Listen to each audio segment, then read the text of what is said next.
Hi all, welcome back to my channel. അപ്പോൾ ഇന്നൊരു തട്ടുകട സ്റ്റൈലിലുള്ള ചിക്കൻ ഫ്രൈഡ് റെസിപ്പി ആയിട്ടാണ് കേട്ടോ വന്നിട്ടുള്ളത്. ആദ്യമായിട്ട് ചാനൽ കാണുന്നവരുണ്ടെന്നാണ് പ്ലീസ് ഒന്ന് സബ്സ്ക്രൈബ് ചെയ്യുക. വീഡിയോ ഇഷ്ടമാണെങ്കിൽ നിങ്ങളൊന്ന് ലൈക്ക് ചെയ്യുക കേട്ടോ. അപ്പോൾ നമുക്ക് എങ്ങനെയാണ് ഉണ്ടാക്കണമെന്ന് നോക്കാം.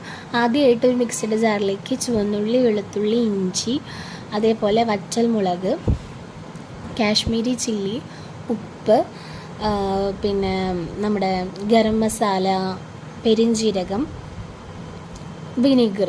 തൈര് ആഡ് ചെയ്യുന്നില്ല, വിനീഗറാണ് ആഡ് ചെയ്യുന്നത്. ഇത്രയും ഐറ്റംസ് നന്നായിട്ട് പേസ്റ്റ് ചെയ്തിട്ടെടുക്കാം. അതിലേക്ക് പിന്നെ നമ്മൾ ആഡ് ചെയ്യേണ്ടത് അരിപ്പൊടിയാണ്. അരിപ്പൊടി ഞാൻ എടുക്കുന്നത് 1 ടീസ്പൂണാണ് കേട്ടോ. അത്രയും ചേർത്ത് നന്നായി മിക്സ് ചെയ്തതിന് ശേഷം ചിക്കൻ അതിലേക്ക് ഇട്ടിട്ട് നന്നായി മാരിനേറ്റ് ചെയ്തിട്ടെടുക്കാം. ഒരു ഹാഫ് ആൻ അവറെങ്കിലും വെക്കാം കേട്ടോ. അതിന് ശേഷം ചൂടായ എണ്ണയിലേക്ക് കറിവേപ്പില ഇട്ടിട്ട് ഓരോ പീസസ് ആയിട്ട് ഇട്ടിട്ട് ഫ്രൈ ചെയ്തിട്ടെടുക്കാം. അപ്പോൾ നമ്മുടെ അടിപൊളി റെസിപ്പി റെഡി.